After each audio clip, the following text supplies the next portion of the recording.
The Magic Library Book Nook. A moment frozen in time. A moment frozen in miniature. A place we dream of visiting.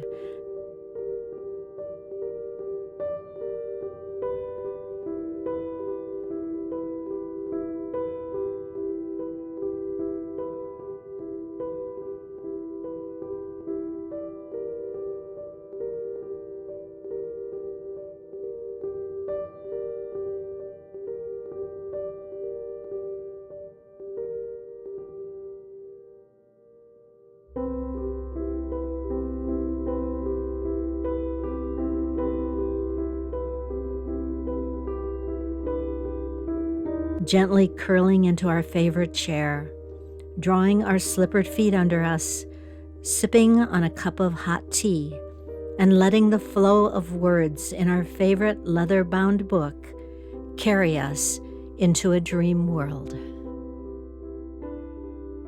Have you created a book nook of your own? This will be my first, and I welcome you to share my journey. This is A Perfect Touch, and I'm Jeanette. The Magic Library Book Nook arrives from Amazon. I remove the cellophane cover and open the box to find it filled with the most amazing pieces. A ruler, a package of beads and bits, and other pieces I can't even identify. A 30-page instruction book, and a bottle of white school glue. Pages of beautiful paper with portraits and paintings, correspondence, book covers, and many pages of other very detailed and very necessary library and magical accessories. The first 5 1/2 pages of the instruction manual are some general instructions and then a complete picture inventory of all parts. Beginning in the middle of page 6, are very detailed instructions for all the creation of so many books, because it is a library after all. The furniture, and the wiring for 4 illuminated areas of the Magic Library, powered by 2 batteries. There are sheets of pre-cut wood in different colors. All parts are clearly marked, and the pieces can be punched from the main sheet. Just a note here that at times I found a craft knife to be helpful in removing the part from the main sheet.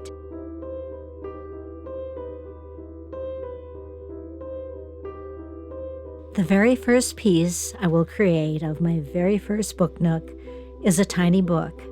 This begins on page 6 in my kit.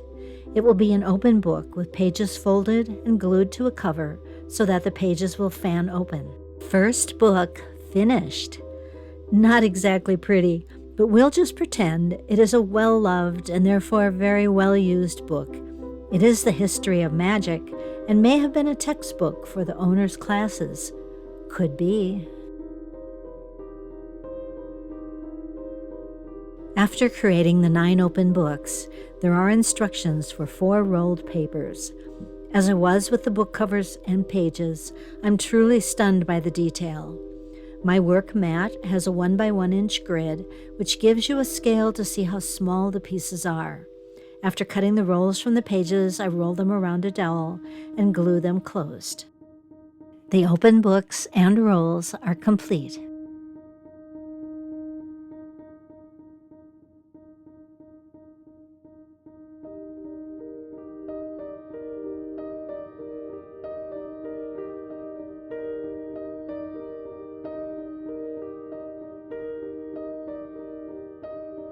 Starting on page 7, instructions are for more books. These books are closed and are paper cutouts glued around wood blocks in 2 sizes, 11 in the first size,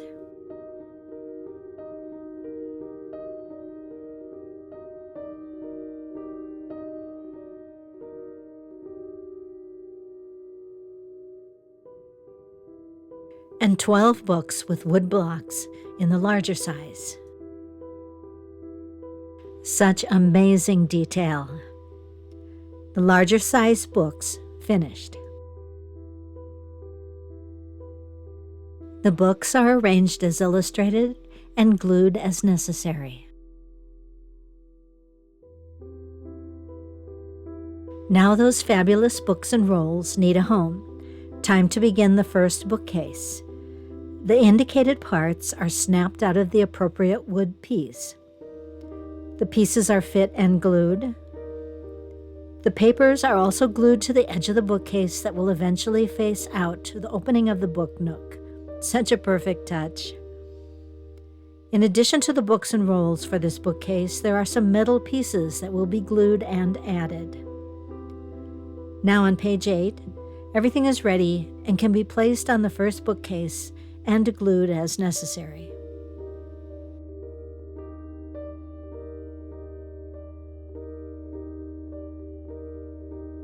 The finished bookcase is just 4 inches tall.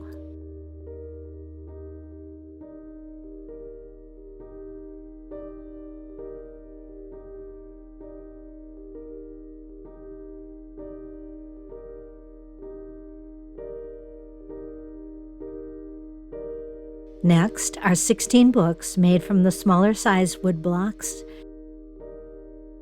and 6 from the larger size. This book grouping is for the next bookcase, which is a different color and a bit fancier.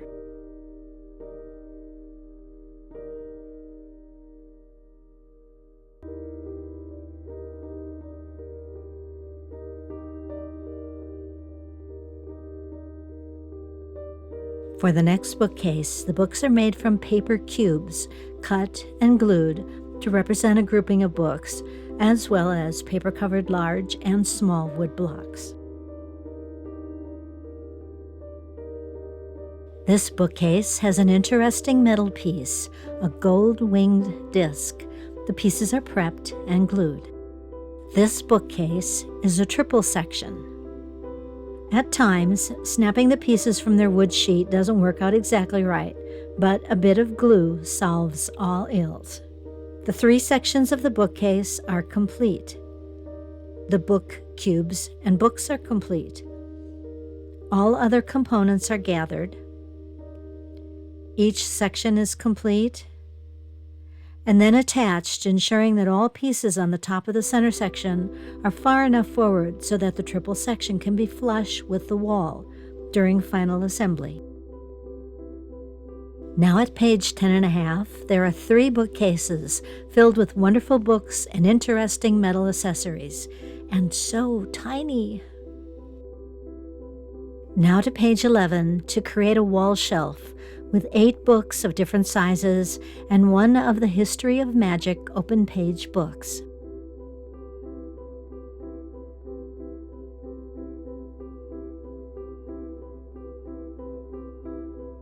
Following pages 12 and 13 for 2 more wall shelves with book silhouettes made from paper cutouts and wood blocks for backing.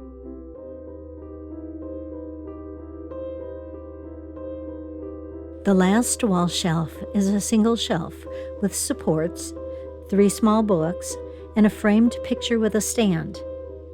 It was important that I pay attention that the back would be attached to a wall and couldn't have any parts beyond the back edge.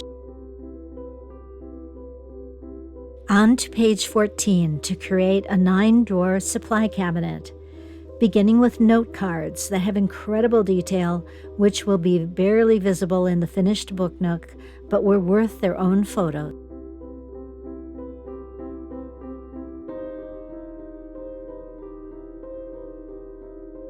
The note cards are cut, folded in half, and stacked to be placed in a drawer later. Of course, the note cards will need envelopes, which are cut, folded, glued, and stacked to be placed in another drawer later.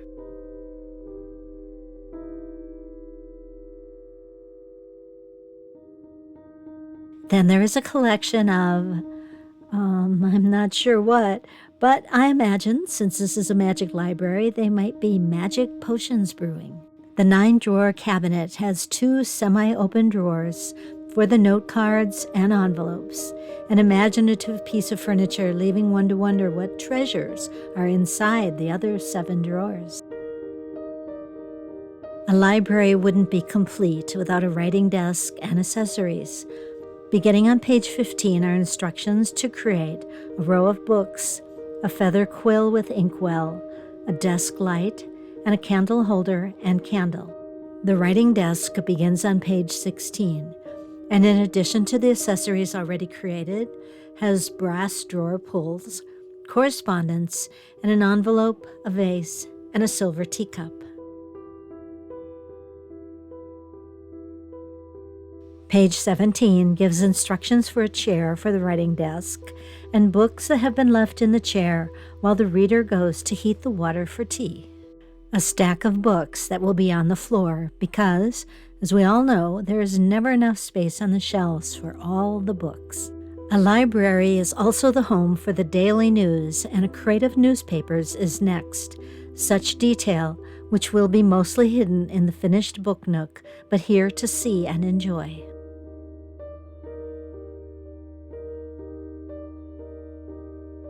The finished creations through page 17 in my kit, which is the halfway point of the instructions. While it is up to our imaginations to decide who occupies the Magic Library, I'm building this kit for some spooky magic season crafting. On page 18, we see some clues as to who might live here. A lantern.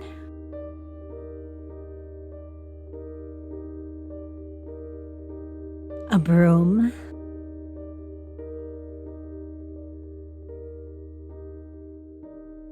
A suitcase, a hat, and a very official document. Page 19, book cubes, which will be used later. Great detail, and I love the defensive magical theory on one end and Romeo and Juliet on the other, a reader with a wide range of interests. A very special, perhaps magical, book with stand, which will be in a prominent place atop a beautiful glowing fireplace.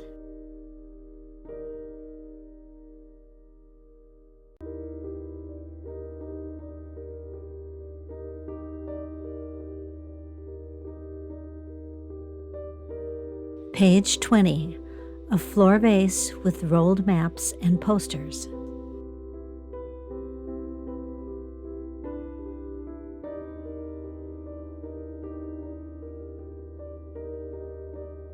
There will be 2 wall-mounted candle holders with candles. A wonderful collection of portraits and paintings cut from the heavy paper and mounted on wood blocks of an identical silhouette.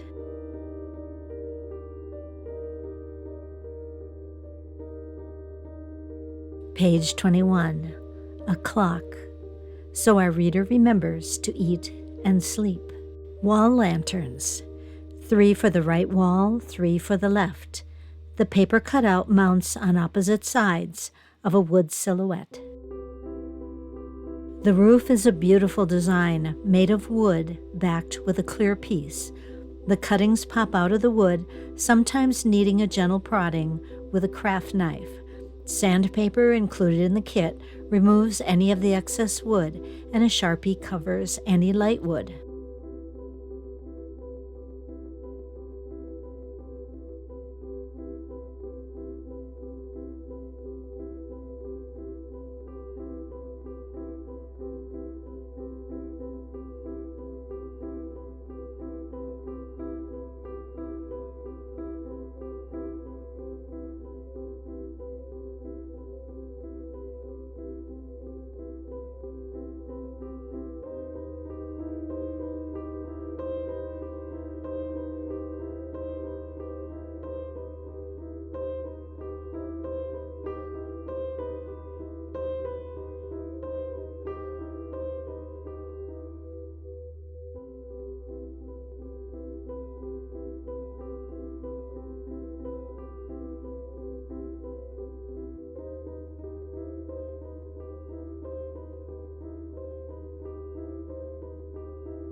The heavy paper for the paper cutouts and wall and floor coverings had a slight curve from the kit packaging.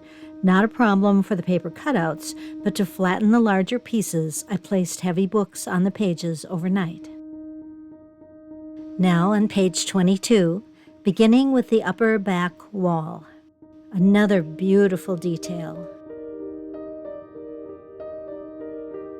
The floor,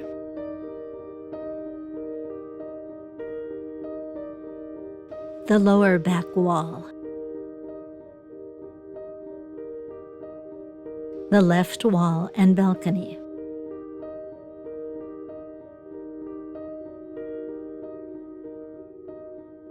the right wall and balcony,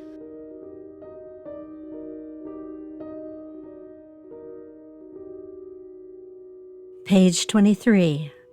The wallpaper for the interior walls has markings indicating where all furniture, furnishings, and structural items will be placed on each wall. All pieces to be placed on the left wall are gathered and then glued as indicated by the markings. What a magical transformation. The right wall is created.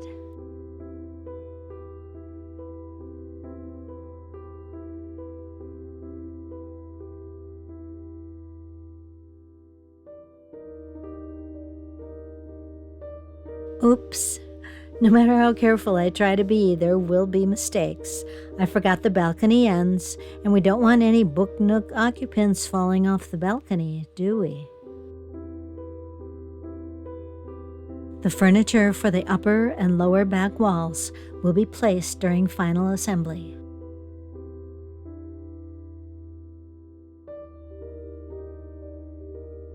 But the left wall is complete, and the right wall will have the desk placed during final assembly.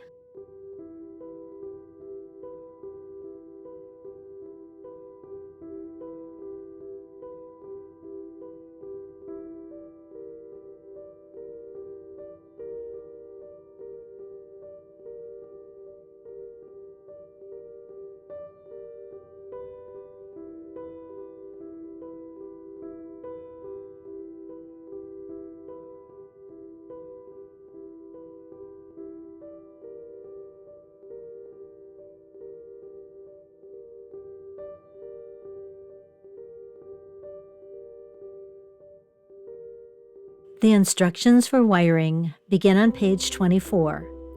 First, the chandelier is assembled.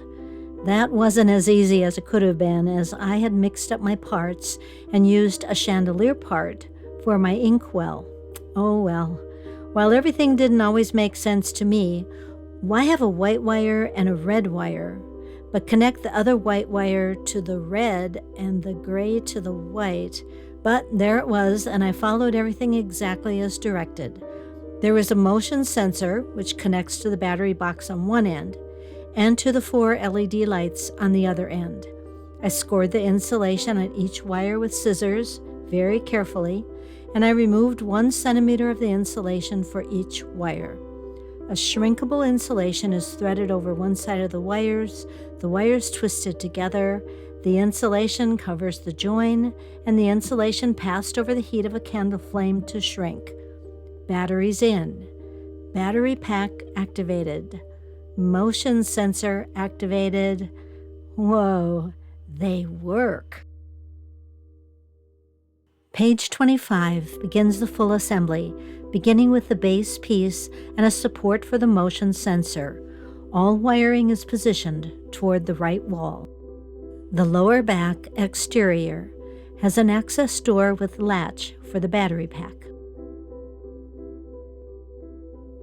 The lower back exterior is attached to the base. The floor is installed to the motion sensor support, and the lower back exterior, creating an open space for all the wiring. The lower back interior is installed. 1 LED light is placed in the notch at the back left, which will be used for the fireplace light. Another LED light will be placed in the notch on the right, which will be used for the desk light. To keep the back exterior and interior, and the floor and base in line while the glue dries, I dry fit the left wall. This also gives me a chance to again check the effect of those lights. I am so amazed that my wiring was a success, and I shared this photo with the whole social media world. The light is positioned through the fireplace hole and into the light fixture. The wires glued to the fireplace interior and the fireplace attached to the wall. Now the upper back wall can be placed. First, the balcony floor, then the railing, and then the back wall. The left side wall is still used to ensure alignment. Now on page 27, where the furniture and furnishings for the upper back area and lower level floor are placed.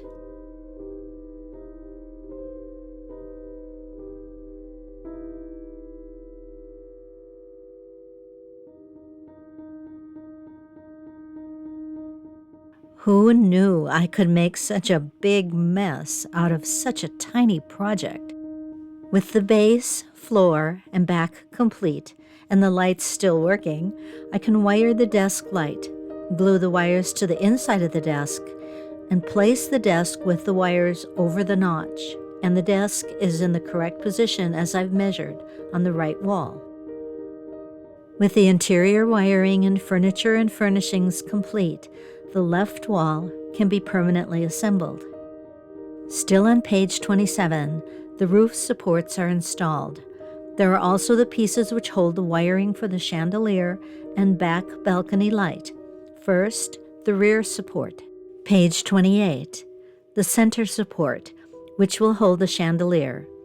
I used wood scraps to create a holder for wiring, although that wasn't necessary. The light on the rear support is also fixed through a wood scrap. The wiring for this light is glued to the back side of the support.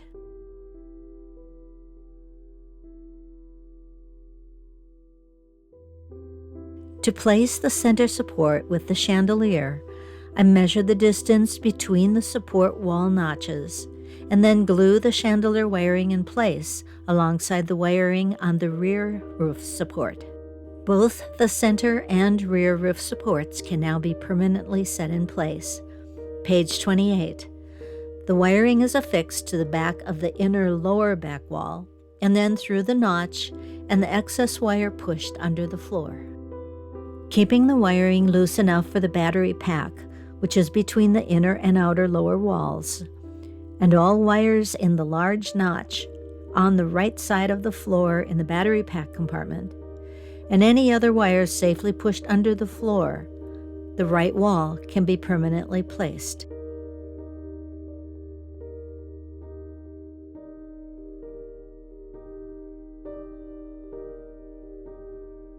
With the wiring and lighting installed, and miraculously still working, it's time to finish this magic library.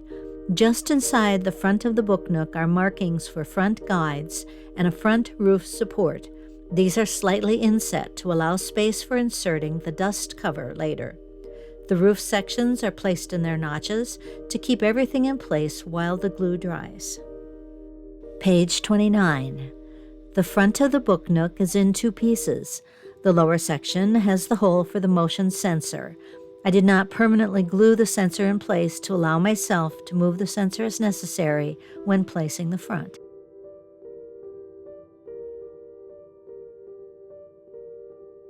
You may have noticed that these last photos are a bit dark. It had been raining heavily on Thursday, September 26th, and the rain gauge had already overflowed for the day at 8 inches. There was a river flowing through my backyard and down to the nearby creek.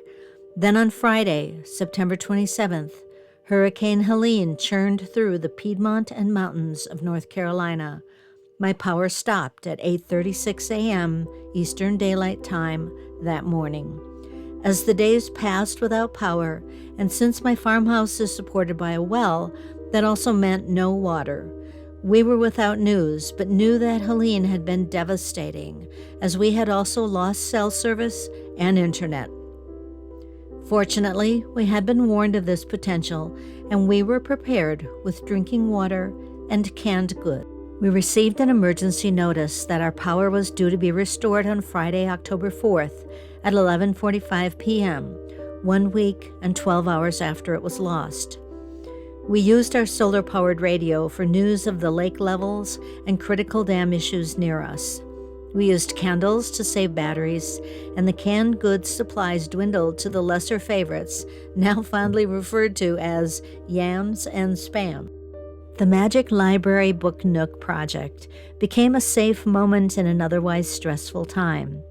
I placed the other accessories on the library floor and enjoyed the only space that had full illumination, the Magic Library. The roof sections and roof ridge can be permanently glued at this point, but I've chosen to leave them loose in case I add or change furniture or furnishings later. The left and right exterior wall covers are trimmed and applied. The battery pack is set to the on position and the battery pack door latched. Page 30. The final page! The dust cover protective covering is removed and the dust cover slid between the front and the front inner supports.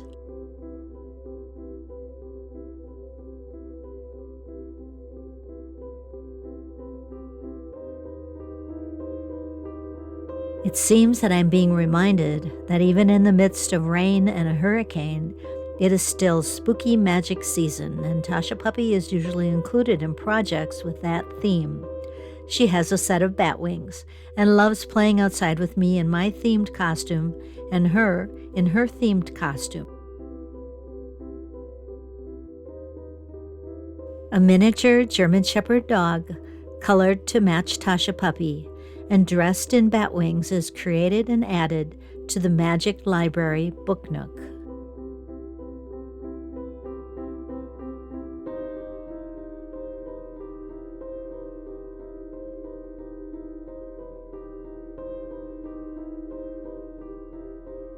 Tasha Puppy approves. There is a fun YouTube channel named Daniel Builds.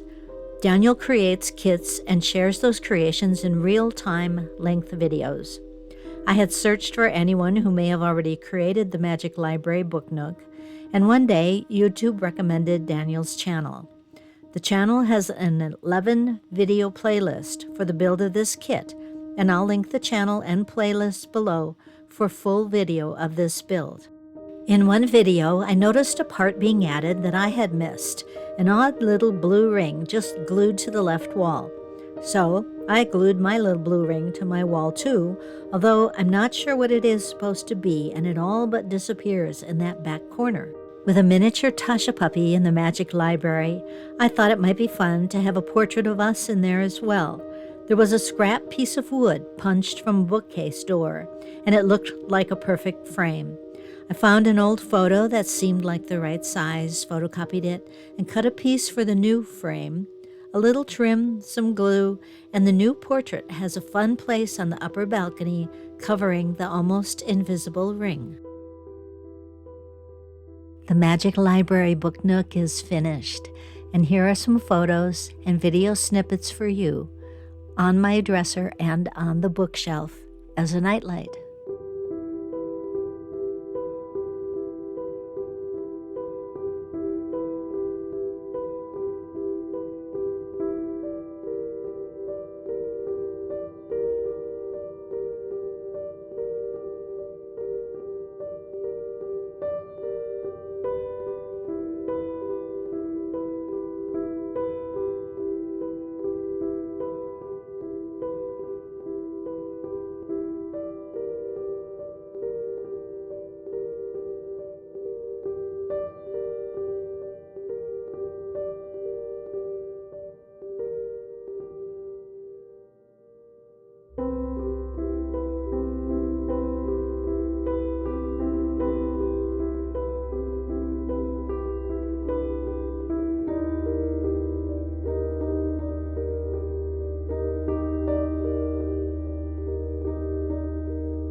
From Tasha Puppy and both of us, happy Halloween, and wishing you all things magical.